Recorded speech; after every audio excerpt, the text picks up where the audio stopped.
మీ ఎలాంటి వ్యాపార ప్రకటనలకైనా వెంటనే మా ఛానల్ సంప్రదించండి. నమస్తే.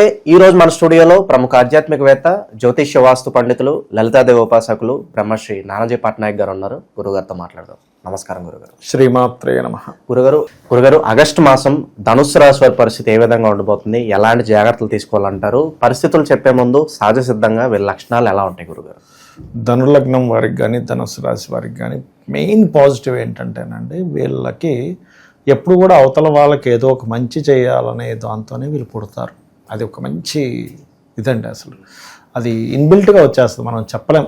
ఒక మనిషికి చూడండి, మంచిగా బ్రతుకు అని ఎంత చెప్పినా వాడి గుణం వేరే ఉందనుకోండి, వాడు ₹1,00,00,000 ఇచ్చినా మళ్ళీ ఒక రోజే, 2 రోజు మళ్ళీ అదేదో కుక్కతో వంకరలాగా ఎలా అవుతుందో, వీళ్ళు ఏంటంటే సహజసిద్ధంగానే మంచి చేయాలి. ఎవరికో గురుచండాల యోగం ఉంటే చెప్పలేం కానీ ధనుర్లగ్నానికి, అదర్వైజ్ వీళ్ళు గైడింగ్ కానీ ఒక వ్యక్తికి చెప్పే విషయంలో కానీ చాలా ఇది ఉంటుంది. ధనుర్లగ్నం వారికి కనుక గురువు బాగున్నాడా, ఇంకా వాళ్ళకి వాళ్ళు చేసే గైడింగ్ వల్ల అవతల వాళ్ళు చాలా బాగా బాగుపడతారు. ఇంకా అందులో తిరుగులేదు. ఎందుకంటే సహజ గురుత్వ లక్షణం ఉండే ఇది కదా ధనుర్లగ్నం, ధనుస్సు రాశి అంటారు. సో అందుకని వాళ్ళ గైడింగ్లో నడిచే ఏదైనా సక్సెస్ అవుతుందండి ధనుర్లగ్నం వారికి. కాకపోతే వీళ్ళకున్న ఒకే ఒక మైనస్ ఏంటంటే శ్రీశాపం ఉంటుంది వీళ్ళకి, ధనుర్లగ్నం వారికి. ఎందుకంటే 6th lord and 11th lordship శుక్రుడికి వచ్చింది. అంటే లార్డ్షిప్స్ వల్ల కొన్ని ఏర్పడతాయి, కొన్ని సహజంగానే వాళ్ళకు ఉండే గ్రహాల వల్ల కొన్ని ఏర్పడతాయి. అంటే ఇన్బిల్ట్గా ఉండే లక్షణం ఒకటి, ఆ ఇన్బిల్ట్ లక్షణానికి గ్రహాలు మళ్ళీ ఎక్కడుండి దాన్ని ఇచ్చేస్తున్నాయి. అంటే ఎలా అంటే ఉదాహరణకి ఇప్పుడు చూడండి, ఒక 2 వ్యక్తులు ఐఏఎస్కి ఇంప్రూవ్ అయ్యారు, ఇదయ్యారు. ఇందులో ఇద్దరికి ఐఏఎస్ క్లాస్కి వెళ్ళడం ఒక ఎత్తు అయితే, నేర్చుకోవడం ఒక ఎత్తు అయితే, ఎవరు పెర్ఫామ్ బాగా చేశారు ఎగ్జామ్లో వాళ్ళు సక్సెస్ అవుతారు. ఎగ్జామ్లో పెర్ఫామ్ కానివ్వండి, ఇంటర్వ్యూలో పెర్ఫామ్ కానివ్వండి, వాళ్ళకి పడ్డ టైం ఇద్దరు. కానీ ఈయన సక్సెస్ అవ్వలేదు అంటే బికాజ్ ఆఫ్ ప్లానెటరీ కాంబినేషన్స్. అందరూ ధనుర్లగ్నంలో పుట్టినప్పటికీ వాళ్ళకుండే ప్లానెటరీ కాంబినేషన్స్ని బట్టి వాళ్ళకి ఎంత వాళ్ళు అనుభవించాలి స్త్రీతో ఇబ్బంది అనేది కానీ మంచి కానీ. లేకపోతే అయితే 90% ఆఫ్ కేసెస్ ఏంటంటే ధనుర్లగ్నం ఆ ధనుస్సు రాశి, మెయిన్గా లగ్నంకి మాత్రం స్త్రీ శాపం అనేటువంటిది ఉంటుంది. అంటే వాళ్ళు కావచ్చు, వాళ్ళ తండ్రి వల్ల కావచ్చు, వాళ్ళ సహోదరుల వల్ల కావచ్చు, ఏదో ఒక కారణం చేత వీళ్ళకి స్త్రీ మూలకంగా ఇబ్బంది పడతారు.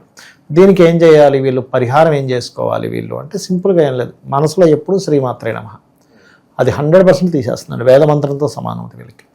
అది మెయిన్గా చాలా బాగా పనిచేస్తుంది. ఇంకోటి ఏంటంటే ఈ ధనస్సు వారికి ఎక్కువగా కష్టపడకుండా కొన్ని మీరు గమనించండి. ఎనీ ధనుర్లగ్న మనం వీళ్ళకి ఒక మంత్రాల్లో ఒక చెప్తున్నాం అనుకోండి, వెంటనే నెక్స్ట్ మంత్రం వీళ్ళు అందుకోగలుగుతారు. ఎలా తెలిసిందంటే ఏమో నాకు తెలియదు, నాకు తెలియకుండానే వస్తుందంటారు. అది జూపిటర్ బాగుండాలి వాళ్ళకి. జూపిటర్ బాగుంటే ఇంక తిరుగులేదు ఆ విషయంలో. అలాగే మరొక విషయం ఏంటంటే వీరికి విద్యా సంబంధించిన విషయంలో కూడా వీళ్ళకి ఏంటంటే నార్మల్ ఎడ్యుకేషన్ కంటే కూడా జ్ఞానంతో కూడుకున్నవి, దైవతా సంబంధించిన విజ్ఞానం బాగా వస్తుందండి వీళ్ళకి. బుకిష్ నాలెడ్జ్ కాదు, దేవతా విజ్ఞానం బాగా వస్తుంది. గురు శిష్యుల సంవాదంలా ఉంటుంది వీళ్ళకు ఉండే జీవిత భాగస్వామితో కానీ ఏదైనా కానీ అట్లా ఉంటుందన్నమాట. ప్రజెంట్ వీళ్ళ టైం ఎలా నడుస్తుంది? ఇక్కడ వీళ్ళ టైం కనుక చూసుకుంటే లగ్నాధిపతి సప్తమంలో ఉన్నాడు వెళ్ళి. సో సామాజికమైన విషయాలు, వివాహ సంబంధించిన విషయాలు ఇక్కడ కొంత పాజిటివ్గా ఉంది. కాకపోతే మనం ఇందాక చెప్పుకున్నాం శుక్రుడు 6, 11 అధిపతి పాపి అని. బట్ సప్తమంలో ఉన్నందుకు కొద్దిగా ఏంటంటే వివాహం విషయంలో పాజిటివ్గా ఉంటూ ఎక్కడో స్త్రీల వల్లే కొంత డిస్టర్బెన్స్ కూడా క్రియేట్ అవుతూ ఉంటుంది. అది కొంచెం చూసుకోవాలి.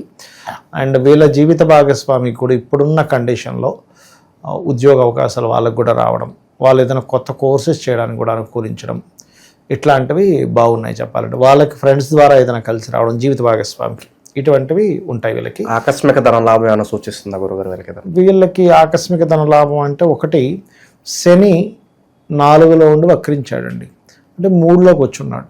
వీళ్ళకి ఆల్రెడీ 1-2 months నుంచి కూడా ఫైనాన్షియల్ మ్యాటర్స్ విషయంలో పాజిటివ్గానే ఉంది చెప్పాలంటే. ఆకస్మిక ధన లాభాలు వస్తుంటాయి వీళ్ళకి ఆల్రెడీ, గతంతో పోల్చుకుంటే ఆల్రెడీ స్టార్ట్ అయ్యాయి. ఈ ఆగస్టు మాసం అనే కాదు, జూన్ జూలైలో కూడా కొంతవరకు ఆకస్మిక ధన లాభం వీళ్ళకి ఆల్రెడీ కొంతవరకు పాజిటివ్గానే వెళ్తూ ఉంది చెప్పాలంటే. సో దాని గురించి పెద్దగా సంశయించాల్సిన అవసరం లేదు. అలాగే ఇంకొకటి ఏంటంటే వీళ్ళు గతంలో ఏదైనా ఇప్పుడు ఒక ప్రాపర్టీ తీసేద్దాం, వెహికల్ తీసేద్దాం అనుకుంటుంటారు, అమ్ముడు పోవు. ఇప్పుడు అమ్ముడు పోవడానికి అనుకూలంగా ఉంటుంది. ఇప్పుడు చూడండి, పాతది ఉంటుంది ఏదో కారు, లేకపోతే ఏదో సైట్ ఎక్కడో ఊర్లో ఉంటుంది, అది పెద్దగా పనికిరాట్లు, ఇక్కడ ఏదో తీసుకుందాం, సిటీలో తీసుకుందాం అనుకుంటాడు.